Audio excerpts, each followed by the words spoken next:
The alarm never goes off anymore. It hasn't in 2 years. You wake up at 6:47 a.m. because your body decided that's the time, not because a boss decided, not because a mortgage decided, not because a car payment decided. Nobody decides for you anymore. That's the first thing money actually bought.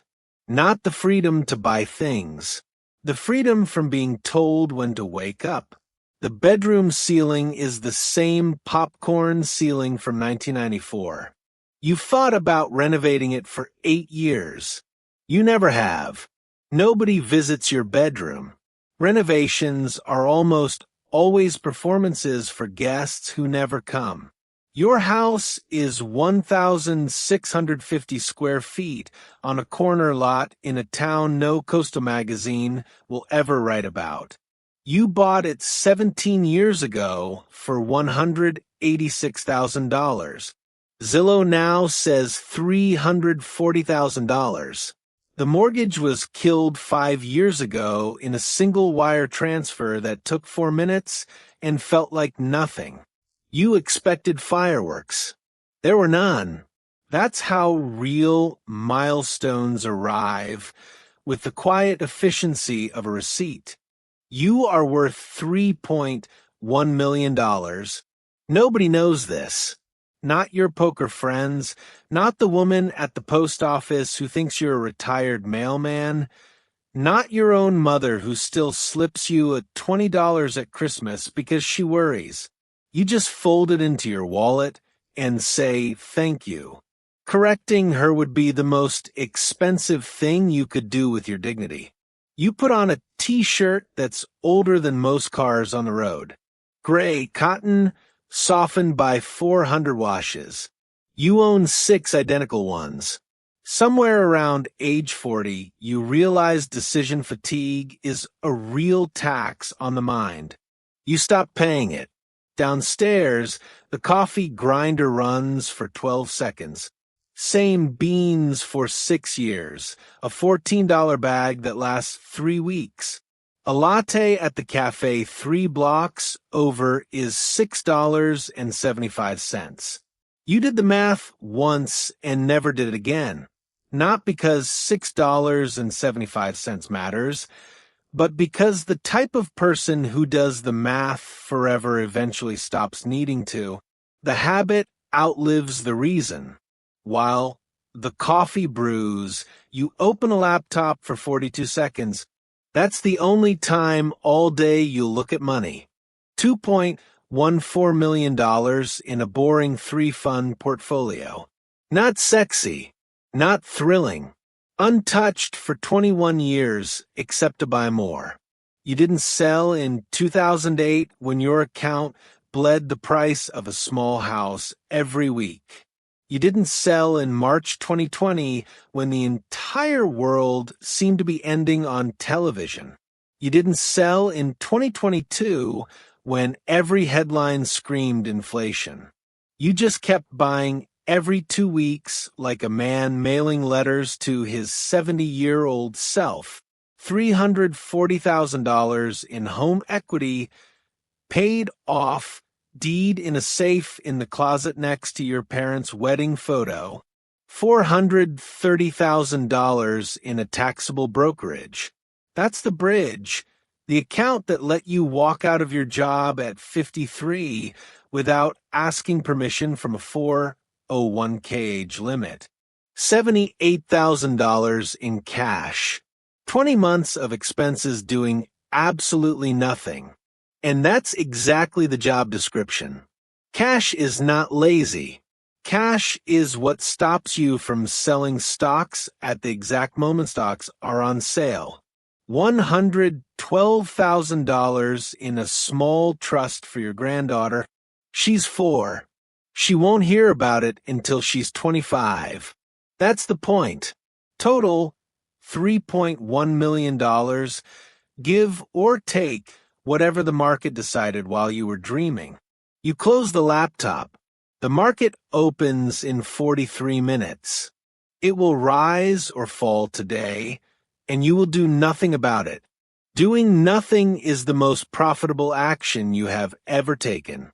It took you 18 years to learn it. You step outside and pick up the newspaper. Yes, still from the driveway. Your neighbor across the street, Marcus, is loading golf clubs into a brand new Range Rover. $92,000. Financed. Because he told you last month, proud of the rate he got. He drives it 3 miles to work every day. That Range Rover at $1,340 a month is not a car. At an 8% return over 25 years, it is $1.28 million that will never exist. He waves. You wave back, warmly. He is not your enemy. He is a man playing a different game with the same 24 hours you have. You picked yours. He picked his. His scoreboard is the driveway. Yours is invisible. You drive a 2015 Honda Accord with 141,000 miles on it. It starts every time. It has never once made you late. You bought it 2 years used for $16,400 cash. The salesman looked disappointed. That look was the receipt. The morning is unremarkable, and that's the entire luxury. You walk to the library. You return 2 books. You check out 3. The librarian, Diane, has known you 11 years. She thinks you're a retired schoolteacher because you correctly used the word penultimate once in 2018. You've never corrected her. She's not wrong about who you are, just about how you got there. At 10:20, you sit on a bench near the fountain and read for 90 minutes. A younger man sits beside you, maybe 32, laptop open, jaw clenched, refreshing what is clearly a trading app. Green candles, red candles. His leg bounces at 140 beats per minute. You recognize him. Not personally. You recognize the shape of him.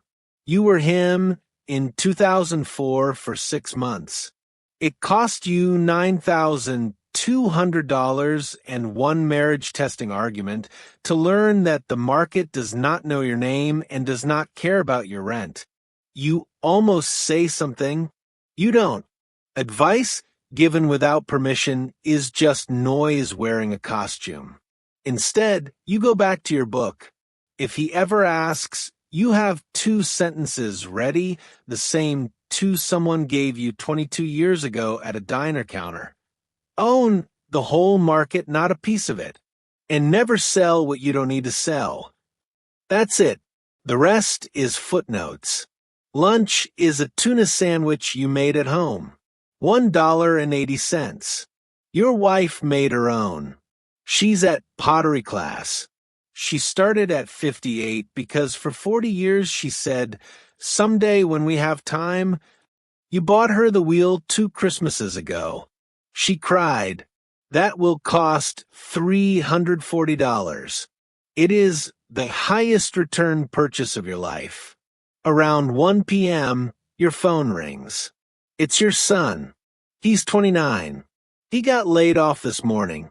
Tech company, 3rd round of cuts, no severance worth the name. His voice does that thing voices do when a grown man is trying not to sound like a boy. You know that voice. Your own father used it once in 1991 in a kitchen you can still smell. You say 4 words, come over for dinner. Then, before he can protest, you say, you have 6 months of rent covered. I already sent it. Don't argue. You transfer $14,400 from cash. It refills automatically next month from dividends alone. He will pay you back. You know he will, because you raised him that way, but the loan isn't the point. The point is that a phone call at 1 p.m. did not become a panic at 3 a.m. Your money just deleted an entire night of ceiling staring for someone you love. No index fund on earth returns what that returns. The afternoon has one temptation. A guitar you've watched for 8 months goes on sale. A used Martin 1978, $2,800. You could buy it the way most people buy sandwiches. You put it in the cart. Then you run the same ritual for 15 years. 1. Will I still want this in 30 days? 2. Am I buying the object or the story I'm telling myself about the object? 3. Who am I trying to be when I hold this? You sit with question 3. The honest answer is a version of yourself from 1987 who never learned to play. That version doesn't exist anymore. Buying the guitar wouldn't bring him back. It would just put a beautiful piece of wood in a house that already has enough beautiful things. You close the tab, not with willpower, with clarity. Willpower is exhausting. Clarity is free. At 4:30, you take a walk. Same route, 2.4 miles, past the old elementary school. You pass a woman around your age power walking with earbuds in. You've never spoken to her, but you've nodded at each other for 7 years. Some relationships are just that. Nods. They count. You think about the number $3.1 million and how meaningless it feels now. You crossed $1 million at 46. You expected a threshold. You got a Tuesday. You crossed 2 million at 51. Same Tuesday. What actually changed happened in slow motion, in ordinary moments you didn't notice at the time. The month you stopped flinching when the electric bill arrived. The year you stopped calculating tips down to the penny out of anxiety instead of habit. The evening a coworker screamed at you in a meeting and you realized halfway through his sentence that you could stand up, walk out, and never come back, and that this knowledge changed the shape of your face. The morning your dentist said root canal, and you said okay without a single mental spreadsheet opening in your head. That's what the money actually bought. Not things. Erasures. Whole categories of fear, quietly deleted, one by one, until the fear cupboard was empty. Dinner is with your wife and now your son. Roast chicken, potatoes, green beans from a garden. Nobody mentions the $14,400. Money at this table is a boring guest. You talk about the pottery wheel and a book she's reading and a movie he saw last week.